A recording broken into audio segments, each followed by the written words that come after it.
Well, thank you again, everyone. I have the pleasure of introducing, I'm just going to tell you, being back at what they call in 3D or in real life is just a real treat for me. I'm a people person and I'm tired of Zoom. No matter how much I like wearing my sweatpants and my flip-flops with my suit jacket, a lot of times we forget the value of high touch. We are very high tech in our world, and this conference for me allows not only the high tech but the high touch. And so, if you're here in person, thank you for being here in person. You're in for a real treat. I've got to see a lot of people I hadn't seen for a really long time. Those of you who are zooming in, you're really missing out. So maybe next time we'll have a bigger venue where everybody can be in person.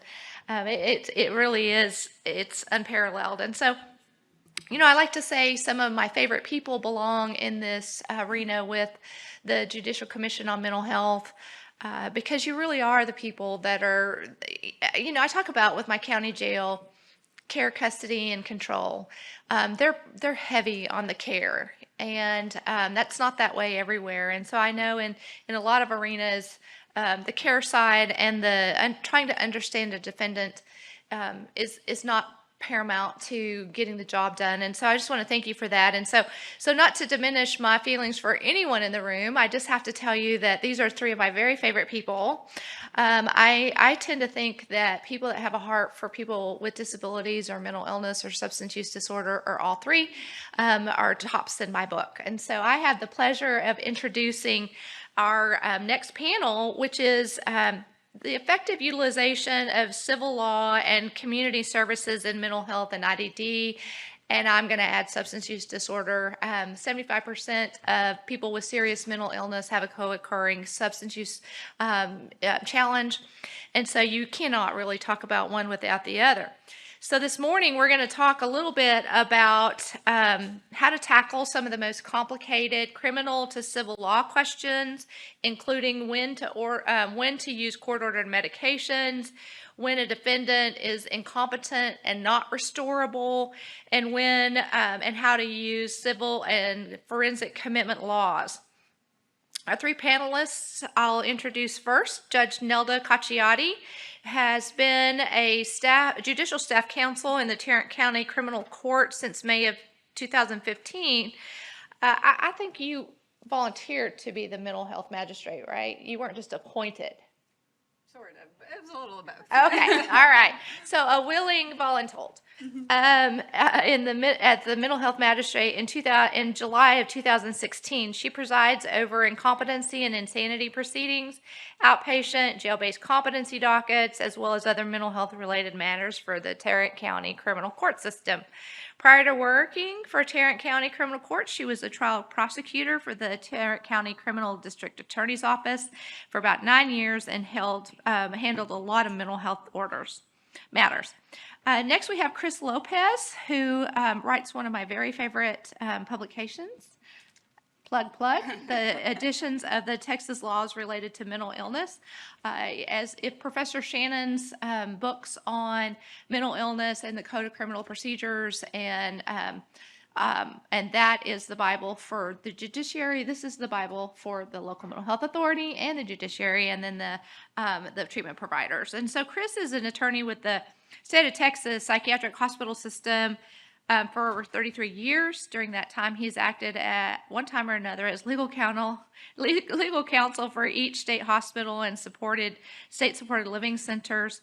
For decades, Mr. Lopez has acted as an attorney primarily responsible for forensic mental health system, state legislation affecting mental health field. He and his wife, Jennifer, who is a psychiatric mental health nurse practitioner at the Kerrville State Hospital, reside in the beautiful Texas Hill Country near Hunt, Texas. And last but by no means least, our staff attorney with the Judicial Commission on Mental Health, Kama Harris. She'll be moderating the session for us today. Before joining the Mental Health Commission, the Judicial Commission on Mental Health in 2020, Ms. Harris worked as a criminal defense lawyer defending hundreds of adults and juveniles in the Texas criminal justice system. At the JCMH, Ms. Harris works on adult criminal justice issues, focusing on the intricacies of mental health and IDD and substance use disorder, legal practices and procedures inaugural to the justice system.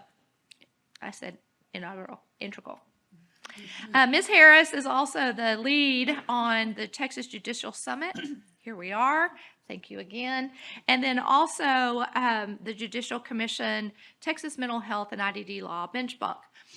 Yesterday, I had a conversations with a chief medical officer of one of our public hospitals in my area who said, you know, I was talking to our county judge recently, and supposedly there's some kind of judge book that I need to be looking at that talks about how I'm supposed to interact. And I said, yes, as a matter of fact, we do have the bench book, and I'll be happy to get you a copy of that. So I want you to know it is out, and it is on fire, and it's outside the judiciary. And so I really, really appreciated that to be able to share with you today. So welcome to our next panel.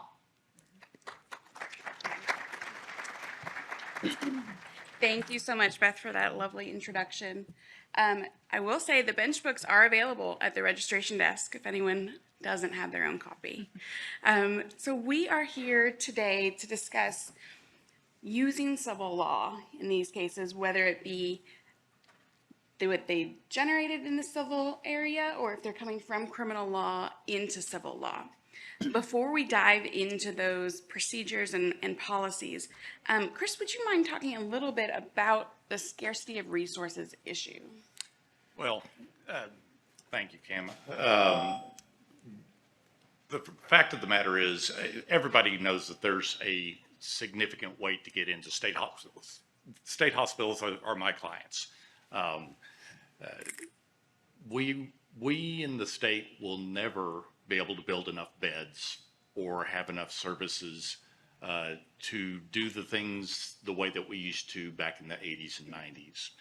Simply the wait lists right now, there's 2,557 individuals waiting today that are on 46B commitments. There's an additional 100 people that are on full civil commitments that are waiting to get in. So we ask people to use calculated, reasonable decisions in determining whether or not to prosecute a matter.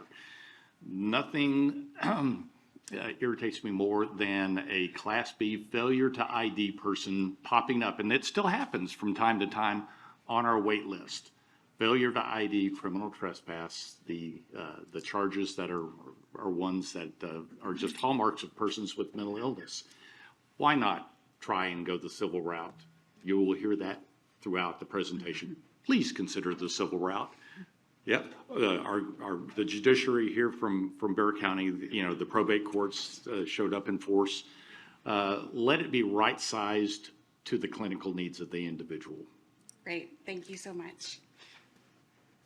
So our main three questions that we're going to try to cover today are what legal options are available when someone in the community is threatening suicide or harm, what legal options are available when someone they're arrested, charged, and then found to be incompetent, where do you go from there, and then what legal options are available when someone is arrested, charged, found to be incompetent, and then is unrestorable. I think that's the number one question we get asked at the JCMH. So we'll dive right in.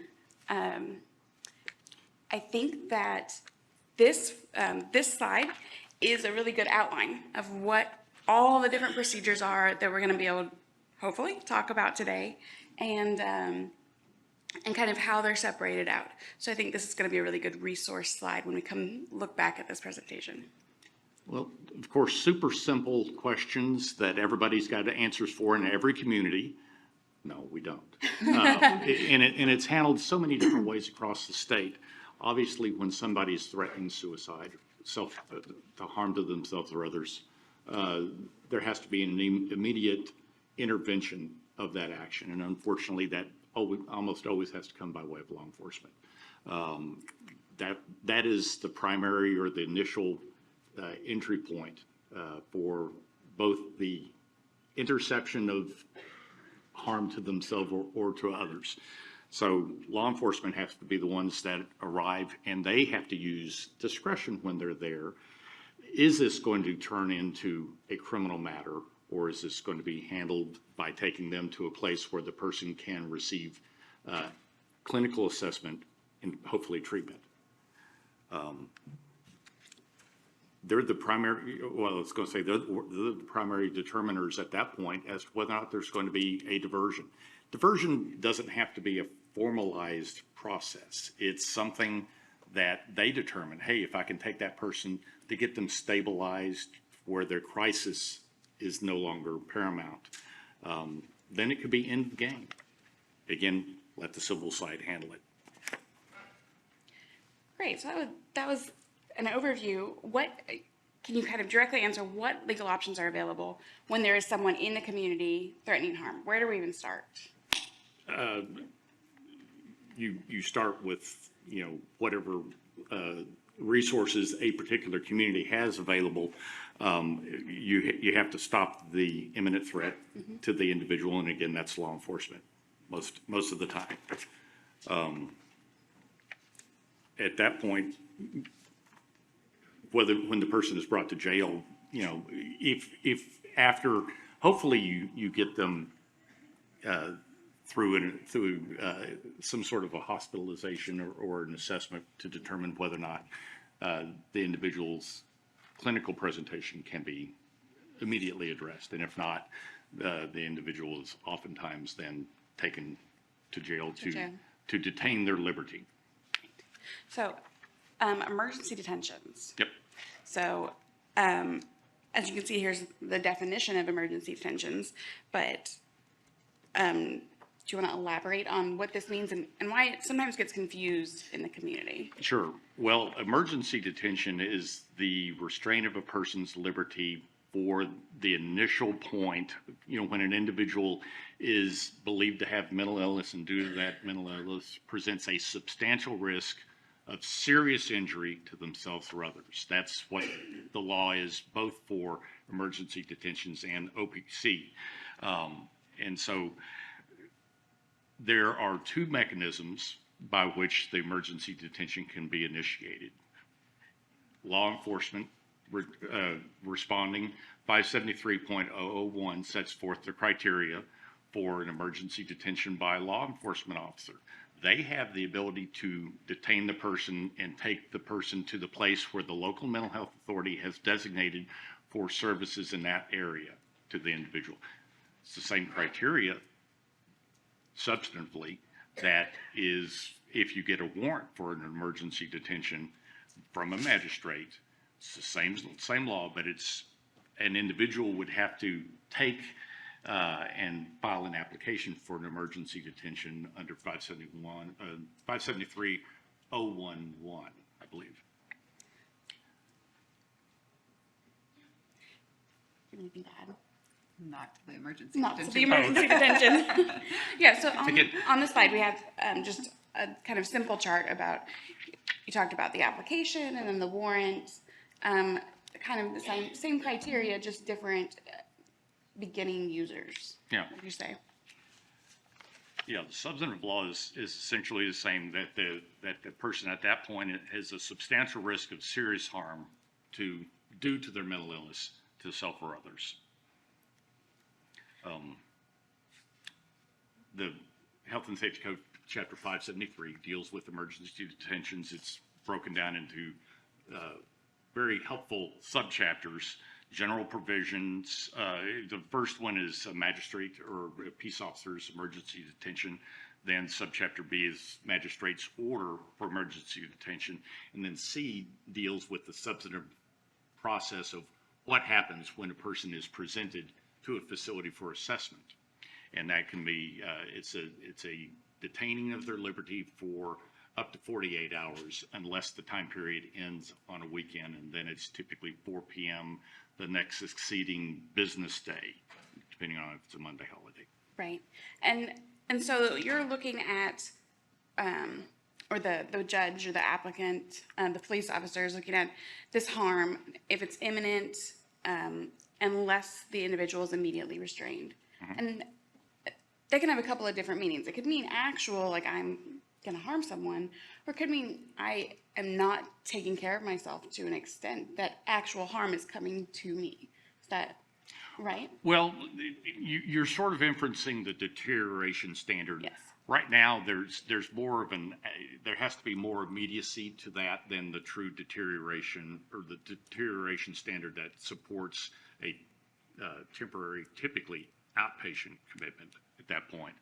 But you have to show that unless immediately restrained, there would be reason to believe that serious harm to self or others would take place. Okay. Okay, so you have the emergency detention order. The person is taken to the hospital. What if the hospital wants to keep them longer than that period? The law is set up that they're supposed to be assessed as quickly as possible. They have a maximum of 48 hours. It's been various time periods since the 70s. It was 96 hours, then it was down to 24 hours. It was 24 hours with tolling, depending on whether or not the person had to go receive physical health care services in that facility. But that's no longer the present law. Present law is 48 hours. And it's during that time they do an assessment, says the person needs to be here. And that's usually when you get your first certificate of medical examination for mental illness, or CME. And at that point, it's a clinical determination. No, this person really does need to be here longer than that. And if you do need to, hopefully, at this point, we're talking true civil, we hope that the person volunteers and says that, yes, I want to be here. I recognize that I need help. Things are out of control for me. But if the person doesn't, then after the 48 hours period, you have to have their continued detention in there, and that would have to be under an order of protective custody. Order of protective custody is kind of a confusing term for people that are primarily in the criminal world because it's used in two different places. You can file a motion and get an initial issuance of an order of protective custody that's good for up to 72 hours before a probable cause hearing. So you go in and you have to make an application with a certificate of medical examination. You have to have one CME to file first you have to file an application for involuntary services. You start the commitment process, and that's under 574.001. You file your CME, and then under 574.021, an application for order of protective custody.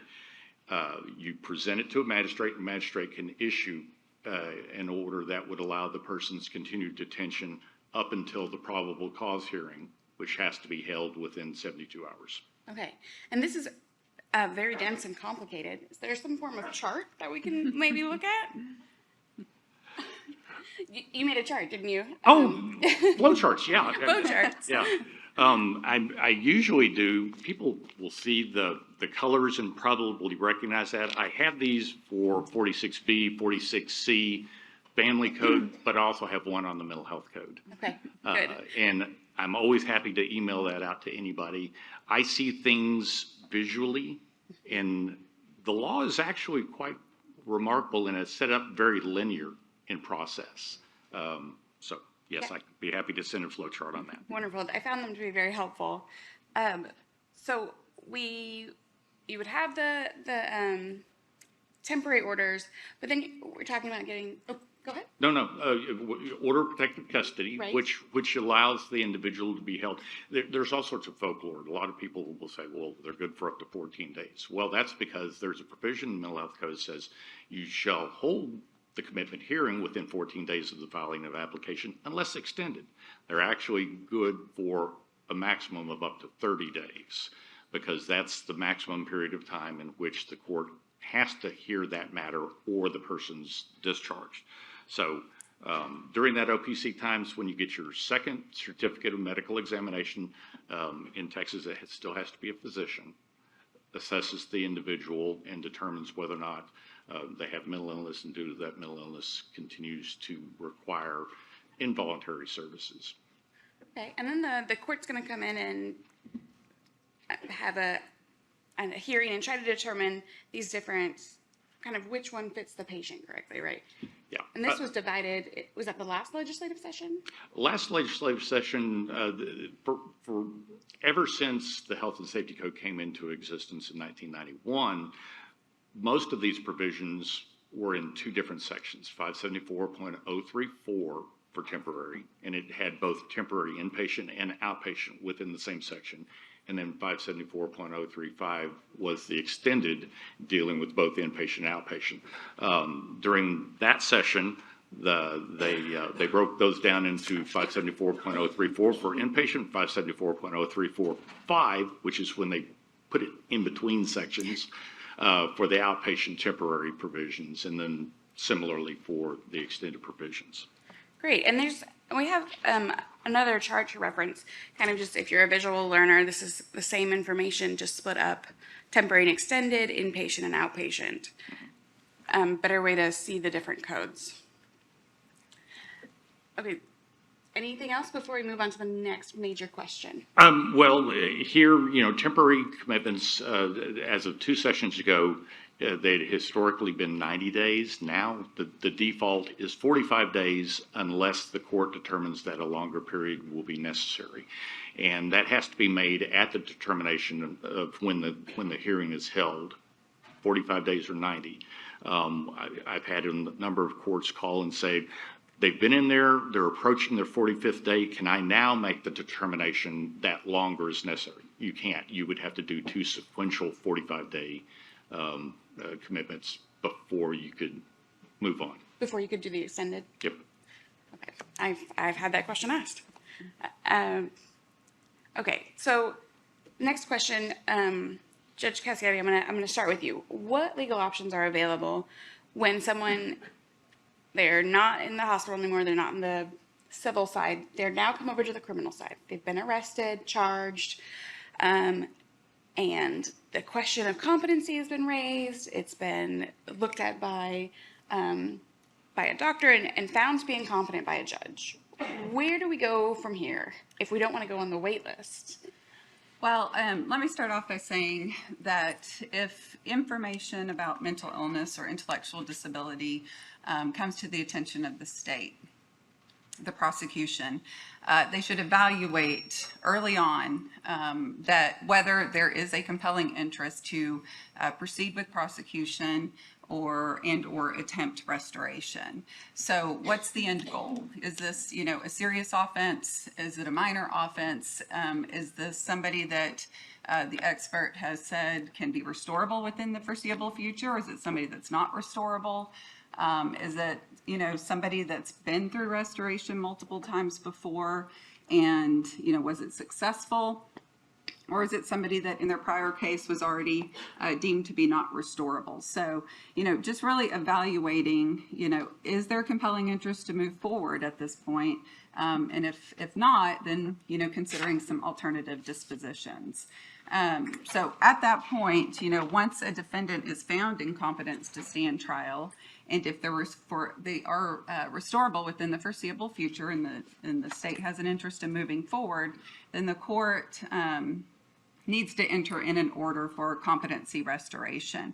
So depending on the expert recommendation and the determination of the court, that's going to either be in an inpatient setting, state mental health facility or a residential care facility, or it could be to a jail-based competency restoration program or an outpatient competency restoration program. If the state determines, they don't have an interest in proceeding, then, the case can be dismissed if the state wants to pursue the dismissal. And again, remember, because I get asked a lot, or, it will be suggested to me by folks at the state hospital or in the different programs, if the court will consider a dismissal of the case. Well, I can't dismiss a case. The court cannot dismiss a case. It has to only be on motion by the state. So that's just something to remember there. But if the state is, could always dismiss the charge at any point, regardless of the competency status. They could dismiss and transfer for civil commitment. We heard about the assisted outpatient treatment program yesterday. That, may be an option. But if the case is dismissed, that takes care of, issues dealing with assaultive offenses not being eligible for civil commitment. If we want to go over the competency process, just as a high-level overview, back up a slide. Yeah, so if you've got a criminal charge, Class B or above, it all starts with a suggestion of incompetency. That's what kicks off this whole process. And that could be made on a motion of a party, or it can be made on the court's own motion. And so the motion can be supported by affidavits, laying out the facts for the suggestion of incompetency. Or it can also come from a single representation from any credible source that a person may be incompetent to stand trial. Once that suggestion of incompetency has been raised, the court is required to conduct an informal inquiry. And that is to determine whether there's credible evidence from any source that would support a finding that the defendant may be incompetent to stand trial. And that informal inquiry can look different from judge to judge, court to court, county to county. I know some counties are doing formal hearings on informal inquiries. And then some may just be talking to the parties or talking to the attorney or whoever's raised the suggestion to find out more information and then make that determination if there's some evidence to support that finding. And who can raise that suggestion of incompetence? It could be any party, either the state, the defense. It can come from anyone, really. Or the court? It can come from the court, yep, on the court's own motion as well, which usually is going to be information that came to the court as well. So, in our county, I've had where the local mental health authority has reached out to the court to say, we think this person may be incompetent to stand trial, and then we go from there with that process. So, once the court conducts that informal inquiry, if the judge does determine that there's some evidence to support the finding, then the judge basically has to stop all criminal proceedings at that point and order a competency evaluation. So that expert returns a report back to the court within 30 days from the date of the order, and they have to report back on certain things that are found in 46B.025, I believe. But mainly what we're interested in is the person competent? Are they incompetent? If you can't determine whether they're competent or incompetent, why not? And then are they likely to be restored within the foreseeable future? Because that's really going to kind of determine what path we're going on. And then at that point, the court will determine, whether to enter in an order for competency restoration and go from there. So, and what program to enter the order in. Let me point out one thing at this point. Even though the motion or the suggestion, the informal of incompetency, the informal inquiry, the appointment, it's still never too late to dismiss the case. Right. Go civil. Go civil. It's replete throughout 46B and 46B.04. At any time during the proceeding of this chapter, meaning 46B, the whole incompetency chapter, even after there's a finding of incompetency, the state may dismiss the charge and go civil. Mm-hmm. Okay, so we have, I'm looking here at our time and Patrick eyeing me, so I'm going to move forward a little. Okay. So they've been found to be incompetent. Can we briefly talk about what types of restoration services there are, the diversion options, and I really want to hit on court-ordered medication because I've really seen, and I think we'll see from the jail inreach who's speaking later, that has really made a profound difference in a lot of communities. So you want to move to restoration options? Well, something something that you just ended on a while ago, is the person restorable in the foreseeable future? Mm-hmm.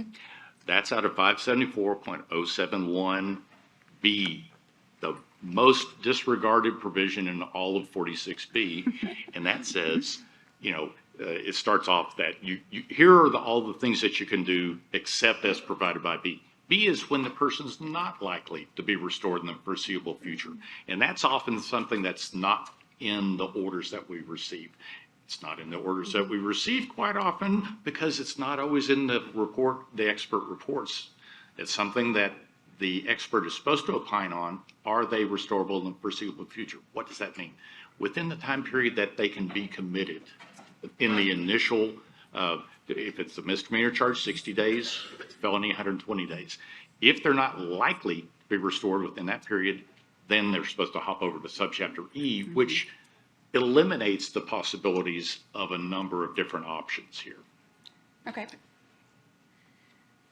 So these would be options if the person is restorable, Is correct? likely to be Is restored in the likely to be foreseeable future. restored in the You have outpatient competency restoration. Currently, there's 18 different sites serving about 69 counties, or jail-based competency restoration. There's 6 or 7, depending on whether or not you're including just those that are funded and official, or whether or not a county has brought their own resources to bear. But again, that still leaves, the vast majority of the state where there's not outpatient competency restoration or jail-based competency restoration available. Therefore, the default is still the state hospitals. Right. So if we don't want to send them to competency restoration, what about diversion? What options work to divert? Well, as Chris mentioned earlier, one option would be dismissal if the state feels like there's not a compelling interest to proceed with prosecution or attempt restoration. Then, the state is always obviously able to dismiss a case. They can dismiss the case and transfer for civil commitment. If a person has been... Well, let me back up here. When we're thinking about diversion options, collaboration is really key to that. Having the state, the prosecution there at the table, as well as defense, the court, the local mental health authority or local intellectual and developmental disability authority, all of those people involved to really determine what are the most appropriate next steps for the person. What is the end goal here? What are we trying to achieve? And so, working together to come up with that. And that often requires thinking outside of the box. These are some of the very hardest situations and cases that we have to deal with. And so thinking outside of the box and being creative about that is really, really important. So as early on as in 1622, and we've heard a lot about 1622, when someone's identified in the jail or who's been arrested and identified as having mental illness or intellectual disability, magistrate reviews that and orders a written report. That comes back, and the trial court can use that report for different diversions, like release on 1703-2, personal bond for mental illness or intellectual disability with treatment conditions. They can also use it to refer a defendant to a specialty court or a specialty docket if those are available in your community. And then, as we heard yesterday, the 1622C5, which is somewhat new in 1622, about diverting by transferring to the probate court for court-ordered outpatient mental health services. And again, that doesn't require dismissal of the case up front, but if the person's successful, would lead to dismissal on the back end. So those are just some of the diversion options that are available at this stage. Great. And one of the primary reasons to consider this is the time that person's going to be in that jail. When you go diversion and get them into services, that guarantees that they're going to be out of the jail much quicker. Right now, the wait times for a non-maximum security is approaching 400 days. Okay. 400 days is longer than 365, which any Class A, and certainly twice as long as any Class B. So get them out and into services much quicker. Right, exactly. What you're looking at here is a chart of those 1622 options for the visual learners, and then what Judge Cacciotti talked about, the C5, is kind of zoomed in on your PowerPoint as well. So we also have the Eliminate the Wait toolkit. The Eliminate the Wait toolkit goes through some different things you might be able to do when someone is found incompetent, diversion options. And so we've taken some of those and put them in our presentation for the different types of professions. We've taken these directly from the Eliminate the Wait toolkit. Any comments on those? Yeah, Okay. we can. since So we're we'll move running out on. of time. Yeah, we'll move on to court-ordered medications. So can you tell me the situations when we can use court-ordered medications? Well, court-ordered medications or compelled psychoactive medications, they're not all, it doesn't apply to all medications, just psychoactive medications. Okay. We've had a law in Texas that would be used to compel that since 95 on the civil side. The forensic side had its own administrative process before that, and then came along Cell versus US. And that kind of set for the nation kind of a different standard where a lot of different states approach it in different manners.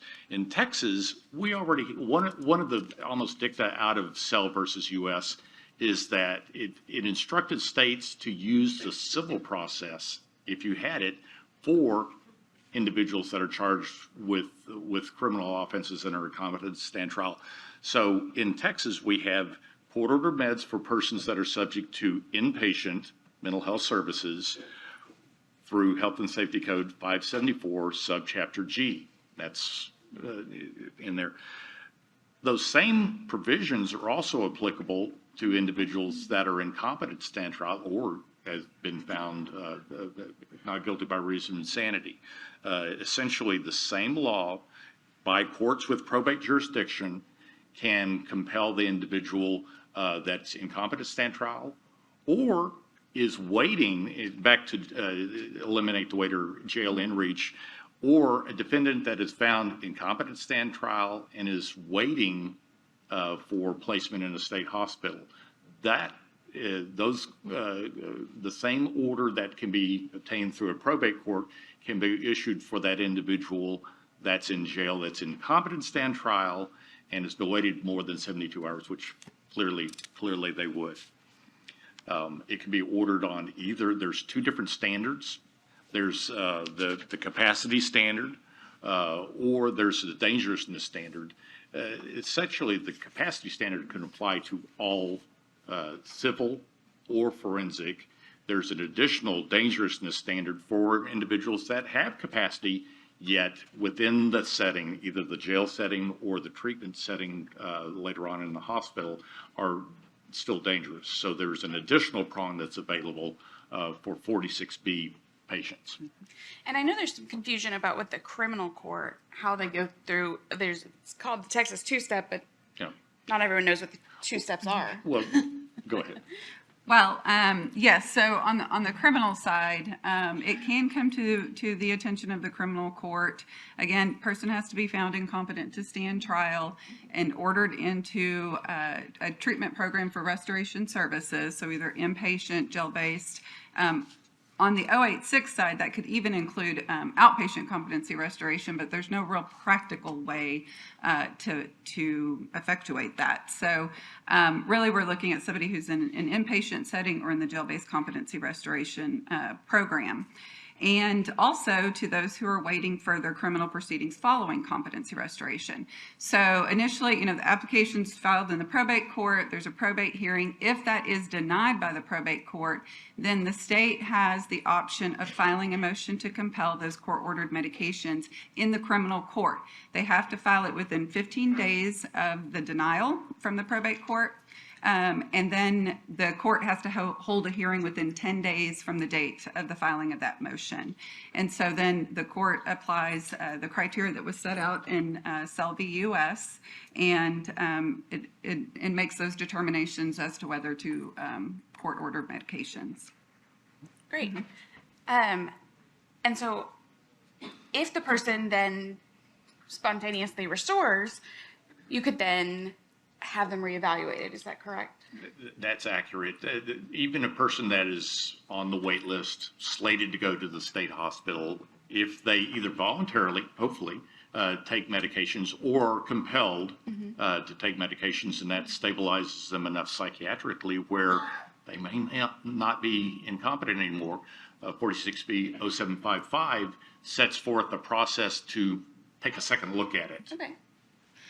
Yeah, and what I would like to add on that is just that is one of the reasons why it's really important for defense counsel to continue to monitor their clients when they're on the state hospital list or on that wait list, because there is a really long wait, as we've heard. And so if they are on compelled medications or on taking voluntary medications, not that that's the only thing that's going to help restore a person, but that can be a big factor. So continue to monitor those people, and also the mental health professionals who are delivering services in the jail. Keep an eye on those individuals and bring it to the attention of the attorneys and the court if they feel like the person has restored before they've transferred to a facility or program, or even after they've been discharged, like for instance from jail-based and are waiting to go to the state hospital at that point. Okay, well, what about those times when you get the report back and it says they're unrestorable? What legal options are available then? That's when we start to pull our hair out. Yes, exactly. It feels like a dead end. Yes. I mean, again, we've kind of discussed this before, as the options are, at that point, the state may decide that they're going to dismiss the case and perhaps transfer for civil commitment if they meet that civil commitment criteria. But if the case is going to remain pending, and that opinion is from the get-go, from the very first competency evaluation. I think it was mentioned by Chris before. I mean, you're skipping that initial competency restoration period. You are going straight to subchapter E. And so you're going to have to get those certificates of medical examination for mental illness to see if they even meet that criteria for civil commitment. So we often get this opinion, for people who have dementia or, a traumatic brain injury, or who are, for some intellectually disabled individuals. And those are kind of the harder ones to deal with. So The ones that you're talking about now, the definition of mental illness in the mental health code excludes neurocognitive disorders. It unfortunately uses kind of antiquated languages. It still uses dementia and senility, but that's what they're talking about, are those people that psychoactive medications won't stabilize that person or restore them to competency. Subchapter E, we talk about, all that is both the individual is still incompetent to stand trial, but now they meet true civil commitment criteria. And I would love it if we could take Judge Kazin, all the other probate judges, and have them utilize the same standards, mental health code, for persons that are found incompetent to stand trial, because unfortunately we still see quite a variance in the utilization or understanding and application of the mental health code criteria. There's a lot of folks that are put on subchapter E commitments that would never be civilly committed through a court with probate jurisdiction. Okay, and I think we have a couple of questions from the audience, or from the online audience, excuse me. Patrick, do you have those? I was going through reading the very active chat feature from the online audience. So one here says, does jail-based competency restoration work? Are there stats that support positive outcomes? yes. Yep. Yes, it does work. I don't know if there's any sort of, you could speak to whether there's any sort of like statewide from all the different programs that we have across the state, which there are not that many. But in Tarrant County, we definitely keep stats on those, and I get those from the program manager and the local mental health authority. But yes, we've seen success with the jail-based restoration program. And it's an option. The more options, Yes, the more better. local options you have, the better, to avoid that long wait list for the state hospital. One additional question. If a person is transferred to civil, charges pending while they are still in jail, where do they get placed on the wait list? Are they moved up on the forensic list? As I understand the question is, they don't get a greater priority. An individual that is initially on a subchapter E commitment, we come in and we try and take care of everybody first come, first serve. And unfortunately, it's going to be a long wait for any individual, but they don't get a higher priority because they start with the subchapter E. Great, and I think that's all our time, but we will be out in the foyer if you have any questions.